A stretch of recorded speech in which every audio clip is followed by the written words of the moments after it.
అందరికీ నమస్కారం. ముఖ్యంగా ఈరోజు దిశ పేపర్లోని న్యూస్ అనాలిసిస్ చూసినట్టయితే మేజర్గా మహిళల ఓట్లతో మళ్ళీ అధికారంలోకి అని చెప్పి మహిళా శక్తి అనే ప్రోగ్రాంలో 1 కోటి మందిని సభ్యులుగా చేర్చండి, వారందరినీ కోటీశ్వరులు చేస్తామని చెప్పి రేవంత్ రెడ్డి గారు ఈ మహిళా శక్తి అనే దానిపైన మాట్లాడడం జరిగింది. సో అదే వార్త దిశలో కూడా ఇవ్వడం జరిగింది. ఇంకోటి, హరీష్ ఇంటికి కేటీఆర్ వరుసగా 2వ రోజు వెళ్ళిన బీఆర్ఎస్ వర్కింగ్ ప్రెసిడెంట్ అని చెప్పి ఇంకో వార్త కూడా ఇవ్వడం జరిగింది. సో బీఆర్ఎస్ పార్టీలో కొంచెం హరీష్ కు ప్రాధాన్యం ఇవ్వాలనే ఉద్దేశంతో రిపీటెడ్ గా కలుస్తున్నారని చెప్పి వార్తలు కూడా ఇవ్వడం జరిగింది. ఇంకోటి, ఎల్ఎన్టీ ఏంటిది గిట్టుబాటు కావడం లేదంటూ ఛార్జీల పెంప కేంద్ర రాష్ట్ర ప్రభుత్వాలకు చెప్పకుండానే నిర్ణయమా? 2002లోని సెక్షన్ 34 ప్రకారం సవరిస్తున్నట్టు ప్రకటన. ఆదాయం సమకూర్చుకోవడంలో విఫలం. జిహెచ్ఎంసీకి చెల్లించని ప్రకటనల ఫీజు. పలుమార్లు లేఖ రాసినా పట్టించుకొని సంస్థ. ఛార్జీల పెంపును వ్యతిరేకిస్తున్న పలు రాజకీయ పార్టీలు. సో ముఖ్యంగా హైదరాబాద్ మెట్రోకు సంబంధించి ఛార్జీల పెంపు అనేది చాలా దుర్మార్గమైన చర్య. ఎందుకంటే మినిమం ఛార్జీ 60 రూపాయల నుంచి 75 రూపాయలు చేయడం అనేది, అసలు యాక్చువల్లీ మెట్రోకు చాలా ఆస్తులు ఇచ్చారు వీళ్ళు, 20,000 కోట్ల ఆస్తులు ఇచ్చారు.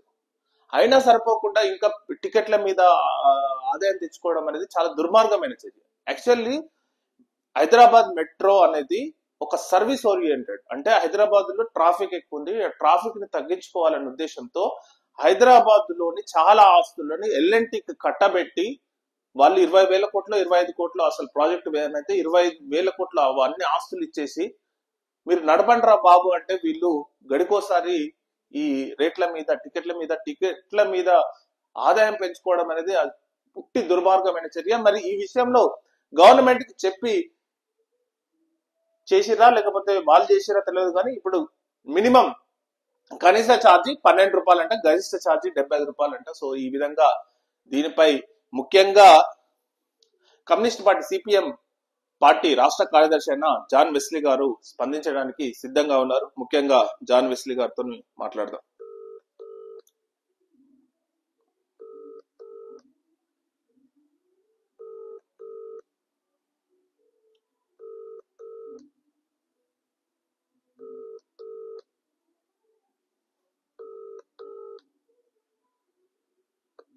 Hello sir, good morning sir.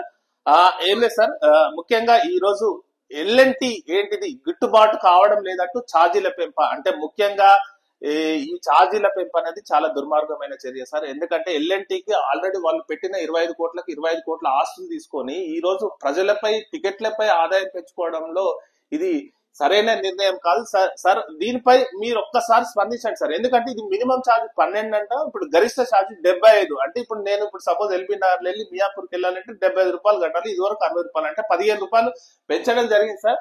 ముఖ్యంగా ఇది చాలా దుర్మార్గమైన వ్యవస్థ అని చెప్పాలి. ఎందుకంటే టికెట్లపై ఆదాయం పెంచుకోవడం అనేది ఏ విధంగా చూస్తారు సార్? ఒక్కసారి దీనిపై మీరు స్పందించండి సార్.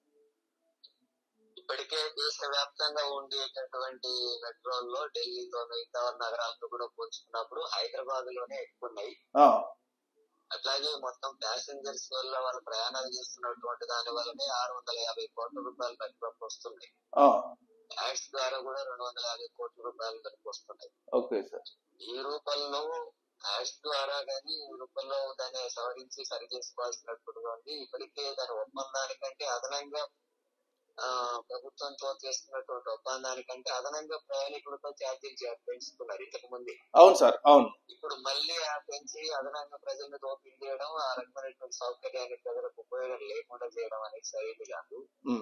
దాదాపు 250 ఎకరాల భూమిని వాళ్ళ దానికి సంబంధించినటువంటి దానికి కేటాయించారు. వాటినన్నింటినీ సరిగా ఉపయోగించుకోలేక ప్రజల నుంచి దోపిడీ చేసేటటువంటి విధానాన్ని వ్యతిరేకిస్తున్నాం. పెంచినటువంటి దాని వెంటనే ఉపసంహరించుకోవాలా, ఆ రకంగా ప్రభుత్వం కూడా సీరియస్ గా చర్యలు తీసుకోవాలని చెప్పి మేము కోరుతున్నాం సార్. వీళ్ళు మెట్రో వాళ్ళు ఇంకా మిగతా అంటే జిహెచ్ఎంసీ కి వాళ్ళకి ఇవ్వాల్సిన ఆదాయం కూడా ఇవ్వకుండా, అంటే ఇప్పుడు వీళ్ళు మాత్రం కరెక్ట్ గా తీసుకొని, ఎల్ఎన్టీ వాళ్ళు మాత్రం కరెక్ట్ గా తీసుకొని, ప్రభుత్వం నుంచి తీసుకొని, ఆస్తుల నుంచి తీసుకొని, టికెట్ల నుంచి తీసుకొని, పాపం జిహెచ్ఎంసీ వాళ్ళు హైదరాబాద్ లో వాళ్ళకి ఇవ్వాల్సిన దాన్ని కూడా ఎగ్గొడుతూ ఇలా అంటే ఇప్పుడు దీనిపై ప్రభుత్వం అనేది అంటే యాక్చువల్లీ సార్ ఇది ప్రభుత్వానికి ఇన్ఫార్మ్ చేయలేదని వాళ్ళు అంటున్నారు. వాళ్ళు ఏంటంటే కాంగ్రెస్ పార్టీ వాళ్ళని కూడా నేను అడగడం జరిగింది. సో వాళ్ళు ఏంటంటే మాకు తెలియకుండా అంటే ఈ సంస్థ అనేది ప్రభుత్వానికి తెలియకుండా పెంచడం అనేది ఉంటుందా సార్? పాసిబుల్ ఉంటుందా సార్? ఒక్కసారి ప్రభుత్వానికి తెలియకుండానే ఇలాంటి ఇంత పెద్ద నిర్ణయం తీసుకోవడం అనేది, ప్రజల మీద భారాలు మోసేటటువంటి నిర్ణయం తీసుకోవడం అనేది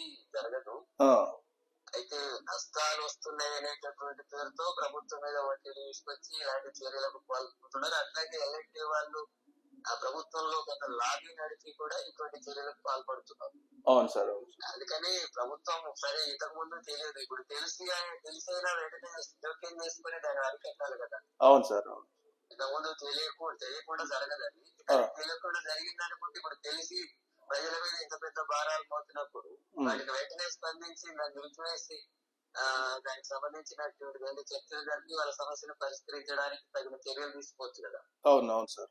అందుకని అవన్నీ కూడా కాదు, ప్రభుత్వం ఇప్పటికైనా సరే అలాంటి దోబుచులాట కాకుండా స్పష్టంగా ప్రజల మీద భారాలు వేసేటటువంటి దాన్ని వ్యతిరేకిస్తూ వాళ్ళ లాభాలను అదనంగా చేసుకోవడం కోసం జరుగుతున్నటువంటిది. అవును సార్. ప్రజల మీద నష్టాలు వస్తున్నటువంటి సమస్య కాదు, లాభాలని అదనంగా పొందడం కోసం జరుగుతున్నటువంటి. అందుకే జిహెచ్ఎంసీ వాళ్ళకు కూడా సరిగ్గా చెల్లించడం లేదు నష్టాల పేరుతో.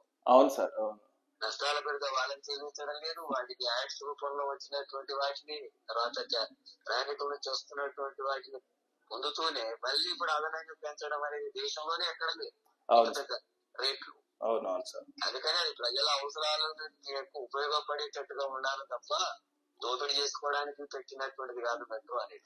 సార్ ఒకటి సార్, ఎందుకంటే ఇప్పుడు హైదరాబాద్ లో హెవీ ట్రాఫిక్ ఉంటుంది. సో దీన్ని సర్వీస్ ఓరియంటెడ్ గా ప్రారంభించడం జరిగింది. అంటే హైదరాబాద్ ప్రజలకు ట్రాఫిక్ కష్టాలు తీర్చాలనే మెయిన్ మోటోతో దీన్ని స్టార్ట్ చేయాలి. సో గవర్నమెంట్ కూడా వాళ్ళకు అకామిడేషన్ అంతా దాన్ని చేయడం జరిగింది. అంటే ఓన్లీ టికెట్ల మీద, అంటే ఇప్పుడు టికెట్లపై ప్రజలపై ఇబ్బందులు పెట్టి దాన్ని సమకూర్చుకోవడంలో ఇది నిజంగా చాలా దుర్మార్గమైన చర్య సార్. సో దీనిపై నిజంగా కమ్యూనిస్ట్ పార్టీ త్వరగా కమ్యూనిస్ట్ పార్టీ ఆధ్వర్యంలో నిన్న ఆందోళన కూడా చేయడం జరిగింది మొత్తం వామపక్షాల ఆధ్వర్యంలో. Okay sir. వెంటనే తగ్గించాలని చేయడం జరిగింది. ఇంకా వాటికి ప్రభుత్వం స్పందించి ఎలాంటి వాళ్ళు స్పందించకపోతే దీని మీద ఆందోళన ఇంకా తీవ్రతరం అవుతుంది. అవును సార్. అవును sir. So thank you sir. First of all మీకు దీనిపై స్పందించినందుకు నిజంగా thank you sir. Okay. So ముఖ్యంగా జాన్ వెస్లీ సిపిఎం రాష్ట్ర కార్యదర్శి ముఖ్యంగా చెప్తున్నది అంటే ఎల్ఎన్టీ ఛార్జీలు పెంచడం అనేది చాలా దుర్మార్గం. భారతదేశంలోనే హైయెస్ట్ రేట్స్ ఉన్నాయి ప్రజెంట్ గా ఎల్ఎన్టీకి. అంటే ప్రజెంట్ గా హైదరాబాద్ మెట్రోలో హైయెస్ట్ రేట్స్ ఉన్నాయి. సో హైయెస్ట్ రేట్స్ ను ఇంకా పెంచి మీదకి మించి ఇంకా ఛార్జీలు పెంచడం అనేది యాక్చువల్లీ వీళ్ళకు టికెట్స్ పై ఆదాయం సమకూర్చుకోవడం కాదు వీళ్ళది. యాక్చువల్లీ వీళ్ళకి ఇచ్చిన ల్యాండ్స్ కానీ, వీళ్ళకి ఇచ్చిన సంబంధిత భూమి కానీ దాన్ని ఉపయోగించుకొని వీళ్ళు లాభాలు తెచ్చుకోవాలి. కానీ టికెట్లపై ఆధారపడి, టికెట్స్ అనేది ఓన్లీ జస్ట్ ఆ సర్వీస్ కోసమే, అంటే ఓన్లీ వాళ్ళ మెట్రోలు నడిపే శాలరీస్ అట్లాంటి వాటి కోసమే, కానీ దానిపై లాభాలు తెచ్చుకోవడం కానీ, దానిపై మెట్రోపై పూర్తిగా లాభాలు తెచ్చుకునే వ్యవస్థ అనేది వాళ్ళకి ఆల్రెడీ ల్యాండ్స్ ఇచ్చినారు, వాళ్ళకి అన్ని ఇచ్చారు. సో అయినా సరే మరి దీనిపై పూర్తిగా ఏంటంటే దీనిపై కాంగ్రెస్ పార్టీ మరి దీనిపై ఏ విధంగా స్పందిస్తుందో, స్పందించడం అంటే కాంగ్రెస్ పార్టీ వాళ్ళని అడిగితే దీనిపై పొన్నం ప్రభాకర్ గారు సమీక్షిస్తారు. సో సమీక్షించిన తర్వాత మరి నిర్ణయం తీసుకోవడం జరుగుతుంది. అంటే ఇది పూర్తిగా లాబింగ్, ఎల్ఎన్టీ లాబింగ్ చేసి దీన్ని పెంచడం జరిగింది. సో దీనిపై కమ్యూనిస్ట్ పార్టీలు ఉద్యమం కూడా చేసిందని చెప్పి చెప్తున్నాయి. సో ఇదండి మేజర్ గా Disha paper news analysis. Thank you very much.